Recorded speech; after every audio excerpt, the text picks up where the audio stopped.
Rocks! Loads of them, everywhere. How am I going to get through them?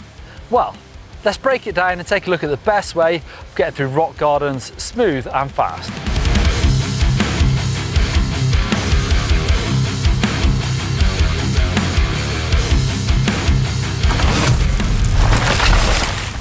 All right, let's start with smooth, which I think is actually more important than fast when it comes to rock gardens anyway.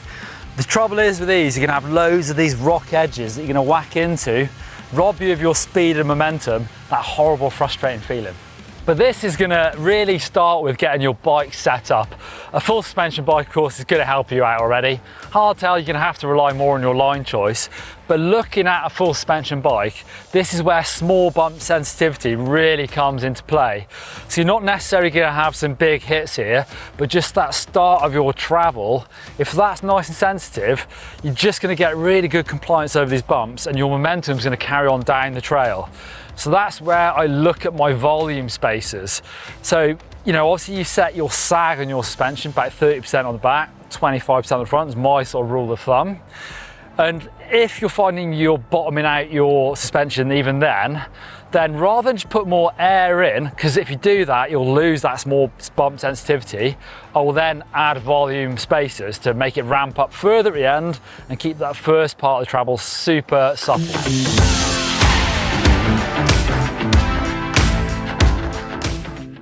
Full suspension bike or hardtail, tyre pressure is going to make a big difference as well. And this is a real balancing game.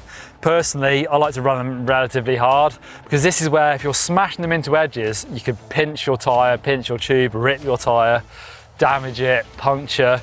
So I don't want to risk that, but having them slightly softer is going to give you more compliance. Kind of like the small bump sensitivity, really does make a big difference. And I've heard, especially for cross-country races in the last few years, they've gone way lower, sort of low 20s or even lower than that, just so they're getting that compliance. And it does help with your sort of rolling resistance as well, because rather than pinging off everything, again, kind of like the suspension, you're going to keep moving forward. If everything's sort of soaking things up rather than getting pushed up or back and slowing you down.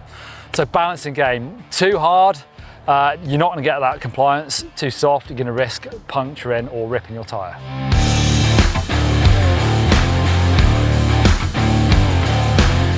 What about smooth technique? Well, there's a couple of things. Line choice, probably most important. The other one is unweighting, I'll come to that.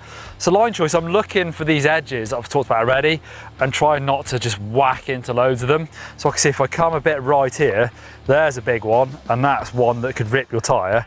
Here's a smaller one, but all those edges are going to slow you down. So if I just come slightly further over here, I can use these as little pads. And once I get to here, the trail's falling away. These impacts aren't going to slow me down at all. So looking for the sort of line of least resistance. There used to be a lot of rock gardens in the racing, enduro and downhill that I used to do. And they can be a bit risky to try and ride through fast, but also sometimes quite tiring, especially if you're doing a lot of unweighting. But actually a lot of the same principles from smooth do apply to fast. But now you might be looking for the most direct route, not necessarily the one with the least collisions. So I've got a bit of a sort of downhill rock garden here. The most obvious line is kind of to go to the middle in that trough, but that's not going to be the fastest because just as I get to the bottom, I'm going to have to make quite a turn across that last slab and onto the dirt. So there's a much more direct line, which means skimming right next to the edge of here. Got to be careful, obviously, it's a bit of a drop down here. So skimming to the edge, a little on weight to get onto this big slab. And then actually, it looks kind of like the rocks kind of cascade down almost like steps. So I actually think it's going to be quite smooth, even though it's kind of a bit riskier because I'm to the edge of quite a big drop. I think the actual fastest route here is going to be pretty good.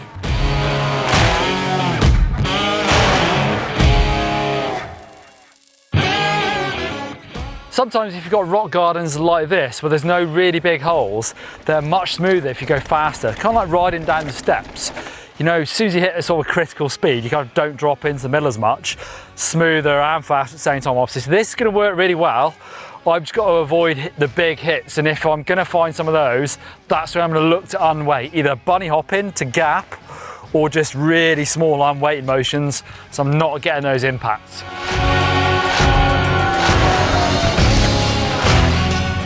I actually think rock gardens used to be one of my least favourite kind of trail features, but I think you can learn to enjoy them.